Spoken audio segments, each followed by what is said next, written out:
अल्लाहु वहदहु ला शरीक लह व नशहदु अन्न सय्यदना व सनदना व शफ़ीअना व हबीबना व मौलाना मुहम्मदन अब्दुहु व रसूलुहु सल्लल्लाहु तआला अलैहि वसल्लम। क़ाल अल्लाहु तबारक व तआला व मा अरसलनाका इल्ला रहमतल लिल आलमीन। मोहतरम बुज़ुर्गों और दोस्तों और स्टेज पर तशरीफ़ फरमा उलमाए किराम और मेहमान ख़ुसूसी हज़रत मौलाना मुज़म्मिल साहब नदवी दामत बरकातुहुल आलिया और पर्दानशीन माएँ और बहनें। मोहतरम बुज़ुर्गों और दोस्तों, मैं कोई आपके लिए नया नहीं हूँ, बस चंद मिनट आप हज़रात के सामने हाज़िर हुआ हूँ और मुझे सिर्फ़ 15 मिनट बोलने के लिए दिए गए हैं। इंशाअल्लाह उन्हीं 15 मिनट के अंदर मैं अपनी बात को ख़त्म करने की कोशिश करूँगा। उलमाए कराम से आप बयानात सुनते रहते हैं, असल अमल है। अगर हम अमल कर लें तो इंशाअल्लाह हम कामयाब हो जाएंगे। अगर हमारी ज़िंदगी में अमल नहीं है तो हम कामयाब नहीं हो सकते। ये रबीउल अव्वल का मुबारक और बाबरकत महीना चल रहा है। इसी महीने के अंदर जनाब मुहम्मदुर रसूलुल्लाह सल्लल्लाहु अलैहि वसल्लम तशरीफ़ लाए और इसी महीने के अंदर आप सल्लल्लाहु अलैहि वसल्लम ने दुनिया से पर्दा फरमाया। इस महीने के अंदर नबी पाक सल्लल्लाहु अलैहि वसल्लम की ज़िंदगी के मुख्तलिफ़ गोशों का तज़किरा किया जाता है, मुख्तलिफ़ पहलुओं को बयान किया जाता है। आप सल्लल्लाहु अलैहि वसल्लम के हसनात को बयान किया जाता है, अखलाक़ हसना को बयान किया जाता है। कहीं आप सल्लल्लाहु अलैहि वसल्लम की सीरत को बयान किया जाता है, कहीं नबी अकरम सल्लल्लाहु अलैहि वसल्लम की आदात को बयान किया जाता है, कहीं नबी अकरम सल्लल्लाहु अलैहि वसल्लम की तालीमात को बयान किया जाता है और कहीं नबी अकरम सल्लल्लाहु अलैहि वसल्लम के इश्क़ को बयान किया जाता है कि इश्क़ रसूल क्या है, और कहीं नबी अकरम सल्लल्लाहु अलैहि वसल्लम की इताअत का मफ़हूम समझाया जाता है। यह सारी बातें बताई जाती हैं। कहने वालों ने कहीं नबी अकरम सल्लल्लाहु अलैहि वसल्लम की तारीफ़ करते रहे, तौसीफ़ करते रहे, आपकी खूबियाँ बयान करते रहे, लेकिन कोई ऐसा पैदा नहीं हुआ है जो ये दावा करे कि उसने नबी सल्लल्लाहु अलैहि वसल्लम की तारीफ़ का हक़ अदा कर दिया। क्यों? आपकी तारीफ़ का हक़ अदा हो ही नहीं सकता है।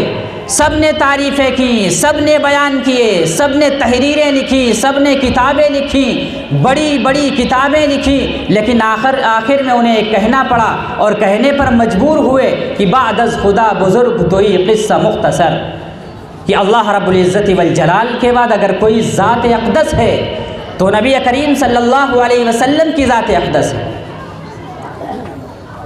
मुहतरम बुज़ुर्ग और दोस्तों, कोई नबी सल्लल्लाहु अलैहि वसल्लम की तारीफ़ का हक़ अदा नहीं कर सकता। कैसे कर सकता?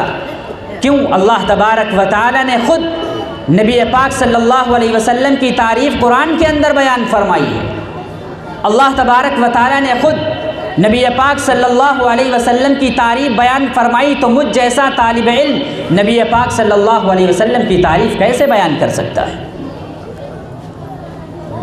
नबी अकरम सल्लल्लाहु अलैहि वसल्लम की ज़ात बाबरकत जो है वो रहमत है। वमा अरसलनाका इल्ला रहमतल लिल आलमीन। अल्लाह तबारक व तआला ने नबी पाक सल्लल्लाहु अलैहि वसल्लम को तमाम जहानों के लिए रहमत बनाकर भेजा है, एक एक चीज़ के लिए रहमत बनाकर भेजा है। अल्लाह तबारक व तआला ने हमें बहुत सारी नेमतें अता फरमाई। दो नेमतों का मैं तज़किरा करूँगा। दो नेमतें ऐसी हैं जो बेमिसाल हैं, उनकी कोई मिसाल नहीं। पहली नेमत इस्लाम है। इस्लाम एक इतनी बड़ी नेमत है कि जो बंदा भी इस्लाम कबूल कर लेता है, वो चाहे जितना बड़ा गुनहगार हो, चाहे जितना बड़ा पापी हो, अगर उसने इस्लाम कबूल कर लिया है तो पिछले उसके सारे गुनाह माफ़ हो जाते हैं। ये एक ऐसी नेमत अल्लाह तबारक व तआला ने हमें अता फरमाई, इस्लाम की नेमत। और दूसरी नेमत नबी पाक सल्लल्लाहु अलैहि वसल्लम की ज़ात अक़दस है। अल्लाह तबारक व तआला ने हमें बहुत सारी नेमतों से नवाजा है। यहाँ तक कि ये फरमा दिया व इन तउद्दू निअमतल्लाहि ला तुहसूहा, कि अगर तुम अल्लाह की नेमतों को गिनना चाहो, अल्लाह तबारक व तआला की रहमतों को शुमार करना चाहो, तो तुम शुमार नहीं कर सकते हो, गिन नहीं सकते हो। इतनी नेमतें अल्लाह तबारक व तआला ने अता फरमाई हैं। ये आँख अता फरमाई, लेकिन अल्लाह तबारक व तआला ने कभी नहीं कहा कि हमने तुम्हें आँख अता फरमाई है। बहुत सारी नेमतें अता फरमा कर कभी एहसान नहीं जताया कि हमने तुम्हें नेमतें अता फरमाई हैं। अरबों खरबों नेमतें अल्लाह तबारक व तआला ने हमें अता फरमाई हैं, लेकिन कभी एहसान नहीं जताया, कभी ये नहीं फरमाया कि हमने तुम्हें ये नेमत अता फरमाई है। आँख की नेमत अता फरमाई, कान की नेमत अता फरमाई, ज़बान की नेमत अता फरमाई, कल्ब और दिमाग की नेमत अता फरमाई, आज़ा और जवारे की नेमत अता फरमाई। ये ज़मीन हमारे लिए बनाई, आसमान हमारे लिए बनाया, ये चाँद हमारे लिए बनाया, सितारे हमारे लिए बनाए, चरिंद परिंद पहाड़ हर चीज़ हमारे लिए बनाई, इंसान के लिए बनाई। लेकिन अल्लाह तबारक व तआला ने कभी नहीं कहा कि हमने तुम्हारे ऊपर एहसान किया है, एहसान नहीं जताया। लेकिन अल्लाह ने जब नबी पाक सल्लल्लाहु अलैहि वसल्लम को इस कायनात के अंदर भेजा, आप सल्लल्लाहु अलैहि वसल्लम इस कायनात के अंदर तशरीफ़ लाए, तो अल्लाह तबारक व तआला क्या फरमाता है कि ऐ ईमान वालो, ऐ ईमान वालो, अल्लाह ने तुम पर यह एहसान किया है कि तुम में एक रसूल मबूस फरमाया है। जब अल्लाह तबारक व तआला ने रसूलुल्लाह सल्लल्लाहु अलैहि वसल्लम को भेजा तो एहसान जताया कि ए मोमिनो, ये अल्लाह का तुम पर एहसान है। तो आप अंदाज़ा लगाएं कि नबी अकरम सल्लल्लाहु अलैहि वसल्लम की ज़ात बाबरकत ये कितना अजीम इनाम है हमारे लिए और आपके लिए। तो मोहतरम बुजुर्ग और दोस्तों, अल्लाह तबारक व तआला ने नबी अकरम सल्लल्लाहु अलैहि वसल्लम को रहमत बनाकर भेजा है, एक एक चीज़ के लिए रहमत बनाकर भेजा। वमा अरसलनाका इल्ला रहमतल लिल आलमीन। नबी पाक सल्लल्लाहु अलैहि वसल्लम एक मरतबा नमाज के लिए खड़े हुए, ज़ोहर या असर की नमाज थी, आप नमाज पढ़ाने के लिए खड़े हुए, 4 रकात नमाज की नीयत बांधी और आप सल्लल्लाहु अलैहि वसल्लम ने 2 रकात नमाज पढ़ाकर सलाम फेर। गौर करने की बात है, नबी अकरम सल्लल्लाहु अलैहि वसल्लम की ज़ात गिरामी है, फिर आप सल्लल्लाहु अलैहि वसल्लम ने 4 रकात नमाज की नीयत बांधी, ज़ोहर या असर की नमाज है, 2 रकात पढ़ के सलाम फेर देते हैं। सहाबा किराम के अंदर तो अदब था, उनके अंदर अदब भरा हुआ था। सहाबा किराम ने अर्ज़ किया, या रसूल अल्लाह, ये नहीं कहा कि आपने 2 रकात नमाज पढ़ाकर सलाम क्यों फेर दिया, इस तरीक़े से नहीं कहा। सहाबा ने अर्ज़ किया, ए अल्लाह के महबूब, क्या नमाज में तख़फ़ीफ़ हो गई है, क्या नमाज में कमी हो गई है? नबी अकरम सल्लल्लाहु अलैहि वसल्लम ने फरमाया, नहीं, 4 रकात है। तो सहाबा ने अर्ज़ किया कि आपने तो 2 रकातें पढ़ा के सलाम फेर दिया। तो नबी अकरम सल्लल्लाहु अलैहि वसल्लम ने फरमाया, ला नसीद बल नसीद। नबी अकरम सल्लल्लाहु अलैहि वसल्लम ने फरमाया कि मैं भूला नहीं हूँ, बल्कि मुझे भुला दिया गया है। अल्लाह तबारक व तआला ने मुझे भुला दिया। क्यों भुला दिया? ताकि मेरी उम्मत को ये वाज़े पैगाम पहुँच जाए और सजदे सहव का मसला वाज़े हो जाए। तो नबी अकरम सल्लल्लाहु अलैहि वसल्लम की भूल में भी अल्लाह तबारक व तआला ने रहमत रखी है। तो नबी अकरम सल्लल्लाहु अलैहि वसल्लम की ज़ात गिरामी कितनी बड़ी हम सब के लिए रहमत है। मेरे दोस्तों, अल्लाह के नबी सल्लल्लाहु अलैहि वसल्लम की ज़ात गिरामी सब के लिए रहमत है। वक्त बहुत कम है, मैं आप हज़रात के सामने मुख्तसर अंदाज में ये पेश कर रहा हूँ कि नबी अकरम सल्लल्लाहु अलैहि वसल्लम की ज़ात गिरामी सब के लिए रहमत है, माँ के लिए भी रहमत है। नबी अकरम सल्लल्लाहु अलैहि वसल्लम की ज़ात अक़दस माँ के लिए रहमत है। माँ को नबी अकरम सल्लल्लाहु अलैहि वसल्लम की रहमत से हिस्सा मिला है। नबी अकरम सल्लल्लाहु अलैहि वसल्लम जब इस दुनिया के अंदर आए नहीं थे तो माँ का हक़ नहीं कोई पहचानता था, माँ की इज़्ज़त नहीं होती थी, माँ का अदब एहतराम नहीं होता था। लोग नहीं जानते थे कि माँ का मकाम व मर्तबा क्या है, माँ की इज़्ज़त क्या है, माँ के साथ किस तरह पेश आना चाहिए। लेकिन जब नबी अकरम सल्लल्लाहु अलैहि वसल्लम इस दुनिया के अंदर आते हैं, दुनिया में तशरीफ़ लाते हैं, तो आपने फरमाया, आपने वाज़े फरमाया कि माँ के पाँव तले जन्नत है, माँ के कदमों के तले जन्नत है। ये नबी अकरम सल्लल्लाहु अलैहि वसल्लम की रहमत नहीं तो क्या है। और आप सल्लल्लाहु अलैहि वसल्लम ने इरशाद फरमाया कि जब कोई बेटी और जब कोई बेटा अपनी माँ की तरफ अक़ीदत और मोहब्बत की नज़र डालता है तो उसको हज और उम्रे का सवाब मिलता है। ये नबी अकरम सल्लल्लाहु अलैहि वसल्लम की रहमत से माँ को हिस्सा मिला है। इसी तरह नबी अकरम सल्लल्लाहु अलैहि वसल्लम की रहमत से बेटी को भी हिस्सा मिला। बेटियों के मर्तबे कोई नहीं पहचानता था, बेटियों की कोई इज्जत नहीं करता था। नबी अकरम सल्लल्लाहु अलैहि वसल्लम के आने से पहले कुफ़ार बेटियों को ज़िंदा ज़मीन में दफन कर दिया करते थे। जब ये सुनते कि बेटी की पैदाइश हुई है तो उनका चेहरा सियाह हो जाता था, उनकी पेशानी पर सिलवटें आ जाती थीं। इतना नापसंद करते थे वो बेटियों को। लेकिन नबी अकरम सल्लल्लाहु अलैहि वसल्लम जो दुनिया के अंदर तशरीफ़ लाते हैं, जब आप मबूस होते हैं तो नबी अकरम सल्लल्लाहु अलैहि वसल्लम ने बेटी का हक़ बताया है कि बेटी का हक़ क्या है। नबी अकरम सल्लल्लाहु अलैहि वसल्लम ने इरशाद फरमाया कि जो शख्स 2 बेटियों की परवरिश करता है, अच्छी तरह तरबियत करता है और फिर उसकी शादी कर देता है तो उसका बाप और मैं जन्नत में इस तरह होंगे। इस तरह जिस तरीक़े से ये 2 उंगलियां एक दूसरे से मिली हुई हैं, इस तरीक़े से नबी अकरम सल्लल्लाहु अलैहि वसल्लम ने फरमाया कि उस बेटी का बाप और मैं जन्नत में इस तरह होंगे कि एक साथ होंगे जन्नत के अंदर। ये नबी अकरम सल्लल्लाहु अलैहि वसल्लम की रहमत से बेटी को हिस्सा मिल रहा है। इसी तरह नबी अकरम सल्लल्लाहु अलैहि वसल्लम की रहमत से बीवी को भी हिस्सा मिला। बीवी को लोग परेशान किया करते थे ज़माने जाहिलियत के अंदर, बीवी का कोई मकाम व मर्तबा नहीं था। ज़माने जाहिलियत के अंदर लोग बीवी का हाल चाल नहीं पूछते थे, बीवी को मुअल्लक़ करके रखते थे, ना तो उनको तलाक़ देते थे ना उनके साथ अच्छा सलूक करते थे, बीच में लटका के रखते थे। नबी अकरम सल्लल्लाहु अलैहि वसल्लम जब इस दुनिया के अंदर आते हैं तो फरमाते हैं कि क्या है बीवी का हक़। फरमाया खैरुकुम लिअहलिही, कि तुम में से बेहतरीन शख्स वो है जिसके अखलाक उसकी बीवी के साथ अच्छे। एक हदीस शरीफ का खुलासा है, नबी अकरम सल्लल्लाहु अलैहि वसल्लम ने इरशाद फरमाया कि तुम में कोई शख्स पक्का मुसलमान नहीं हो सकता है, उसका ईमान मुकम्मल नहीं हो सकता है जब तक कि अपने घर वालों के साथ उसके अखलाक अच्छे ना हों। आज ज़रा हम जायज़ा लें अपना कि आज हम बाहर तो लोगों से अच्छे अंदाज में मिलते हैं, चेहरे पर खुशी और मसर्रत का इजहार होता है, लेकिन जब हम घर पहुंचते हैं तो हमारे चेहरे मुरझा जाते हैं, हमारे चेहरों पे सिलवटें आ जाती हैं। ना हम अपने घर वालों से अच्छी तरीक़े से बात करते हैं, ना अपनी बीवी से अच्छी तरीक़े से बात करते हैं। तो नबी अकरम सल्लल्लाहु अलैहि वसल्लम ने इरशाद फरमाया कि उसका ईमान कामिल नहीं हो सकता है, उसका ईमान मुकम्मल नहीं हो सकता है जब तक कि उसके अखलाक अपने घर वालों के साथ अच्छे ना हो जाएं, जब तक कि उसके किरदार और उसके अखलाक उसकी बीवी के साथ अच्छे ना हो जाएं। तो मेरे मोहतरम दोस्तों बुज़ुर्गों, ये नबी अकरम सल्लल्लाहु अलैहि वसल्लम का रहमत का हिस्सा है जो बीवी को मिल रहा है।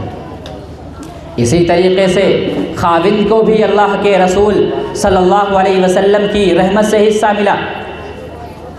खाविंद का यानी शौहर का मकाम व मर्तबा कोई नहीं जानता था। आप सल्लल्लाहु अलैहि वसल्लम जब इस दुनिया के अंदर आए तो फरमाया कि अगर मैं किसी को सजदा करने की इजाज़त देता तो बीवी को इजाज़त देता कि वो शौहर के सामने सजदा करे, बीवी को इजाज़त देता कि वो शौहर के सामने सजदा करे। इससे अंदाज़ा लगाएं कि शौहर का मकाम क्या है, शौहर की बुलंदी क्या है, शौहर का रुतबा क्या है। कि नबी अकरम सल्लल्लाहु अलैहि वसल्लम ने इरशाद फरमा रहे हैं कि मैं बीवी को ये देता इजाज़त कि वो अपने शौहर को सजदा करे, लेकिन सजदा तो कि अल्लाह के अलावा किसी को जायज़ नहीं है, इसलिए यह इजाज़त नहीं है। लेकिन इससे अंदाज़ा लगाएं कि शौहर का मकाम और मर्तबा क्या है। इसी तरीक़े से कितनी मिसालें दी जाए। नबी अकरम सल्लल्लाहु अलैहि वसल्लम की रहमत से मज़दूर को भी हिस्सा मिला है। एक शख्स नबी अकरम सल्लल्लाहु अलैहि वसल्लम के पास आया, हाजिर हुआ, मुसाफ़ा किया नबी अकरम सल्लल्लाहु अलैहि वसल्लम से। नबी पाक सल्लल्लाहु अलैहि वसल्लम ने उसे मुसाफ़ा किया, उसकी हथेली बहुत सख्त थी। नबी अकरम सल्लल्लाहु अलैहि वसल्लम ने फरमाया कि ये क्या। उसने अर्ज़ किया कि अल्लाह के महबूब सल्लल्लाहु अलैहि वसल्लम, मैं पत्थर तोड़ने का काम करता हूँ, मैं मज़दूर हूँ, इसीलिए मेरे हाथ इतने सख्त हैं। तो नबी अकरम सल्लल्लाहु अलैहि वसल्लम ने फरमाया अल-कासिबु हबीबुल्लाह, कि मज़दूरी करने वाला तो अल्लाह का दोस्त है। जो मजदूरी करता है, कमाता है और अपने बच्चों का पेट पालता है, ऐसे मजदूर के लिए अल्लाह के रसूल सल्लल्लाहु अलैहि वसल्लम ने फरमाया अल-कासिबु हबीबुल्लाह, ये अल्लाह का दोस्त है, ये अल्लाह के महबूब सल्लल्लाहु अलैहि वसल्लम की रहमत से मजदूर को हिस्सा मिल रहा है। इसी तरीके से ताजिर को भी हिस्सा मिला। ताजिर के बारे में नबी अकरम सल्लल्लाहु अलैहि वसल्लम ने इरशाद फरमाया कि जो शख्स अमानतदारी के साथ तिजारत करता है, सच्चाई के साथ तिजारत करता है, तो वो क़यामत में अम्बिया अलैहिमुस्सलातु वस्सलाम के साथ खड़ा होगा। कितना अहम मकाम है, कितना बड़ा मर्तबा है अम्बिया अलैहिमुस्सलातु वस्सलाम का। लेकिन एक ताजिर, एक कारोबारी जो कारोबार करता है लेकिन सच्चाई के साथ करता है, अमानतदारी के साथ करता है, वो तौलने में कमी नहीं करता, वो नापने में कमी नहीं करता, वो बेचने में धोखाबाजी नहीं करता, झूठ नहीं बोलता, ऐसा ताजिर क़यामत के दिन अम्बिया अलैहिमुस्सलातु वस्सलाम के साथ खड़ा होगा। अब हम जायज़ा लें, जितने कारोबारी आदमी हैं, जितने ताजिर आदमी हैं, जितने दुकानदार आदमी हैं, ज़रा गौर करें कि हम सच्चाई के साथ तिजारत कर रहे हैं या बेईमानी के साथ तिजारत कर रहे हैं। ये मुख्तसर अंदाज में मैं आप हज़रात के सामने मिसालें पेश कर रहा हूँ। मेरे दोस्तों, नबी अकरम सल्लल्लाहु अलैहि वसल्लम की रहमत से हर शख्स को हिस्सा मिला है, चरिंदो परिंद, शजरो हजर को भी हिस्सा मिला है। नबी अकरम सल्लल्लाहु अलैहि वसल्लम सारी कायनात के लिए, सारे जहानों के लिए रहमत बनकर आए। यह रबीउल अव्वल का महीना चल रहा है, बाबरकत महीना है। नबी अकरम सल्लल्लाहु अलैहि वसल्लम के आने से पहले दुनिया अंधेरी में डूबी हुई थी। जुल्म सितम का रिवाज था, जुल्म सितम का बाज़ार गर्म था, कत्ल व गारत गिरी आम थी। लेकिन आप सल्लल्लाहु अलैहि वसल्लम जब इस दुनिया के अंदर तशरीफ़ लाते हैं तो अमन व अमान कायम हो जाता है, जुल्मतें छट जाती हैं, तारीकियाँ मिट जाती हैं, हर तरफ उजाला ही उजाला, हर तरफ रोशनी ही रोशनी होती है। और नबी पाक सल्लल्लाहु अलैहि वसल्लम के दुनिया में आने का मकसद क्या है? हम मकसद क्या समझते हैं कि जब रबीउल अव्वल का महीना आता है तो खुशी मना लेते हैं ज़बानी तौर पर, अमल से हमारा कोई ताल्लुक़ नहीं है। और नबी अकरम सल्लल्लाहु अलैहि वसल्लम से मोहब्बत का मतलब ये है कि आप सल्लल्लाहु अलैहि वसल्लम की इताअत की जाए। बग़ैर इताअत के नबी सल्लल्लाहु अलैहि वसल्लम से मोहब्बत कोई फ़ायदेमंद नहीं। आप कामयाब नहीं हो सकते कि ज़बान से कहते रहें, ज़बान से नारा लगाते रहें कि हमसे बड़ा आशिक़े रसूल कोई नहीं है, हमसे बड़ा मोहब्बत करने वाला कोई नहीं है। ये सिर्फ ज़बानी जमा खर्च है। इसको दूसरे अल्फाज में कहा जाए तो ये दिखावा है, दिखाने के अलावा कुछ नहीं है। नबी अकरम सल्लल्लाहु अलैहि वसल्लम से सच्ची मोहब्बत का मतलब है आपकी ताबेदारी करना, आपकी फरमाबरदारी करना, आपकी इताअत करना, आपके बताए हुए तरीक़ों के मुताबिक ज़िंदगी को ढालने की कोशिश करना, ये आपसे मोहब्बत है। नबी अकरम सल्लल्लाहु अलैहि वसल्लम ने इरशाद फरमाया कि उस शख्स का ईमान कामिल और मुकम्मल नहीं हो सकता है जब तक कि मैं उसके नज़दीक उसके वालिदैन से ज़्यादा, उसकी आल औलाद से ज़्यादा और तमाम लोगों से ज़्यादा महबूब ना हो जाऊँ। उसका ईमान कामिल और मुकम्मल नहीं हो सकता है। और नबी पाक सल्लल्लाहु अलैहि वसल्लम ने इरशाद फरमाया कि सारे उम्मती जन्नत में जाएंगे, सारे उम्मती जन्नत में जाएंगे, लेकिन इनकार करने वाले जन्नत में नहीं जाएंगे। सहाबा ने अर्ज़ किया, अल्लाह के महबूब सल्लल्लाहु अलैहि वसल्लम, ये इनकार करने वाले कौन लोग हैं? यानी उनके लिए तो ताज्जुब की बात थी कि इनकार कौन कर सकता है। फरमाया अल्लाह के रसूल सल्लल्लाहु अलैहि वसल्लम, ये इनकार करने वाले कौन हैं? तो अल्लाह के नबी सल्लल्लाहु अलैहि वसल्लम ने फरमाया कि जिसने मेरी ताबेदारी की, जिसने मेरी इत्तिबा की, वो मेरे साथ जन्नत में होगा, वो जन्नत में दाखिल होगा। और जिसने मेरी नाफरमानी की, मेरा कहा नहीं माना, समझो कि उसी ने इनकार किया। यह है इनकार करने वाले। तो नबी पाक सल्लल्लाहु अलैहि वसल्लम इस दुनिया के अंदर आए, अपना दिन मनवाने के लिए नहीं आए, ज़बानी नारा लगवाने के लिए नहीं आए, बल्कि इसलिए आए कि तुम मेरी इत्तिबा करो। जैसा कि अल्लाह तबारक व तआला ने फरमाया, कुल इन कुंतुम तुहिब्बूनल्लाह फत्तबिऊनी युहब्बिबकुमुल्लाह। अल्लाह तबारक व तआला ने फरमाया कि अगर तुम चाहते हो कि अल्लाह तबारक व तआला तुमसे मोहब्बत करे, और हम सब चाहते हैं कि अल्लाह तबारक व तआला हमसे मोहब्बत करे, तो तुमको नबी की पैरवी करनी पड़ेगी। बग़ैर नबी की पैरवी के अल्लाह तुमको कामयाब नहीं फरमाएगा, तुमसे मोहब्बत नहीं फरमाएगा। जब तक कि तुम नबी की पैरवी ना कर लो, जब तक कि तुम नबी की इत्तिबा ना कर लो, अल्लाह तबारक व तआला तुमसे राज़ी नहीं हो सकता, अल्लाह तबारक व तआला तुमसे खुश नहीं हो सकता। आज हम मोहब्बत के दावेदार हैं कि नबी से मोहब्बत, नबी से मोहब्बत, नबी से हम मोहब्बत करते हैं, हम नबी के आशिक हैं। ज़रा सहाबे कराम से पूछो वो किस तरीक़े से नबी अकरम सल्लल्लाहु अलैहि वसल्लम से मोहब्बत किया करते थे। सहाबे कराम, मैं चंद मिसालें पेश करके अपनी बात ख़त्म करता हूँ।